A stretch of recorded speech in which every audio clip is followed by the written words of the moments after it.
Hey students, how's it going? I have another story today, and it is continuing the tale of Sir Tristram, which is good because I wasn't quite ready for it to end.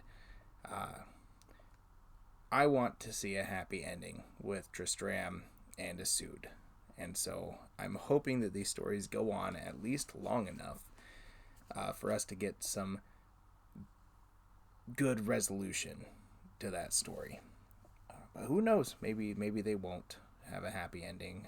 I don't know, but I intend to find out. So, anyways, today I'm going to be reading once again from Bullfinch's Mythology, and this is chapter 16, Sir Palamedes, which would be part 5 of the tale of Tristram and Isoude. Eventually, I think I'm probably just going to have to compile all of these stories into their own playlist, because this is probably the longest running tale that I've shared. So let's begin. While Sir Tristram and the fair Isoude abode yet at La Joyeuse Garde, Sir Tristram rode forth one day without armor, having no weapon but his spear and his sword. And as he rode, he came to a place where he saw two knights in battle, and one of them had gotten the better, and the other lay overthrown. The knight who had the better was Sir Palamedes. When Sir Palamedes knew Sir Tristram, he cried out, Sir Tristram, now we be met, and ere we depart, we will redress our old wrongs. As for that, Sir Tristram, there never yet was Christian man that might make this boast I ever fled from him. And thou that art a Saracen shalt never say that of me. And therewith Sir Tristram made his horse to run, and with all his might came straight upon Sir Palamedes, and broke his spear upon him. Then he drew his sword, and struck at Sir Palamedes 6 great strokes upon his helm. Sir Palamedes saw that Sir Tristram had not his armor on, and he marveled at his rashness and his great folly, and said to himself, If I meet and slay him, I am shamed wheresoever I go. Then Sir Tristram cried out and said, Thou coward knight, why wilt thou not do battle with me? For have thou no doubt I shall endure all thy malice? Ah, Sir Tristram, said Sir Palamedes, thou knowest I may not fight with thee for shame, for thou art here naked, and I am armed. Now, I require that thou answer me a question that I shall ask you. Tell me what it is, said Sir Tristram. I put the case, said Palamedes, that you were well armed, and I naked as ye be. What would you do to me now, by your true knighthood? Aha, said Sir Tristram.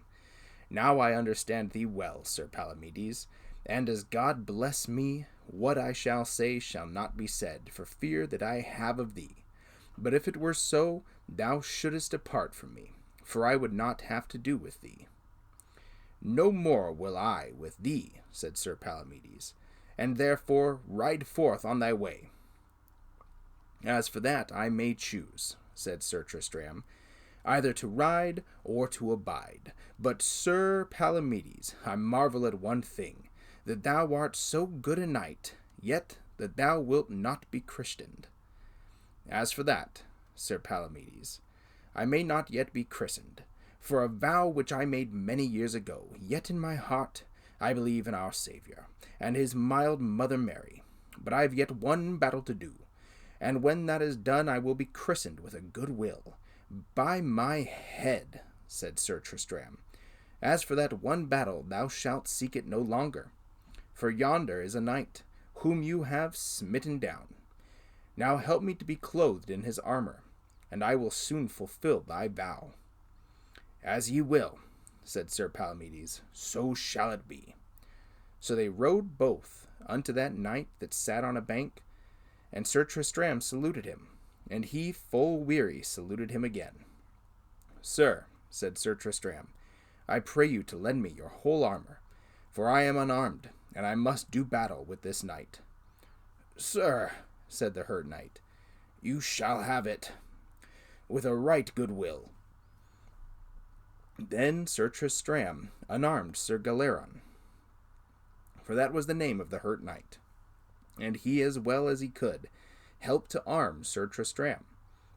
Then Sir Tristram mounted upon his own horse, and in his hand he took Sir Galeron's spear. Thereupon Sir Palamedes was ready, and so they came hurling together, and each smote the other in the midst of their shields. Sir Palamedes' spear broke, and Sir Tristram smote down the horse. Then Sir Palamedes leapt from his horse and drew out his sword, that saw Sir Tristram, and therewith he aligned and tied his horse to a tree. Then they came together as two wild beasts, lashing the one on the other, and so fought more than 2 hours. And often Sir Tristram smote such strokes at Sir Palamedes that made him to kneel, and Sir Palamedes broke away Sir Tristram's shield and wounded him. Then Sir Tristram was wroth out of measure, and he rushed to Sir Palamedes, stood and beheld his sword with a full sorrowful heart. Now, said Sir Tristram, I have thee at advantage, as thou hadst me today, but it shall never be said in court or among good knights that Sir Tristram did slay any knight that was weaponless. Therefore take thou thy sword, and let us fight this battle to the end. Then spoke Sir Palamedes to Sir Tristram, I have no wish to fight this battle any longer. The offense that I have done unto you is not so great but that, if it please you, we may be friends.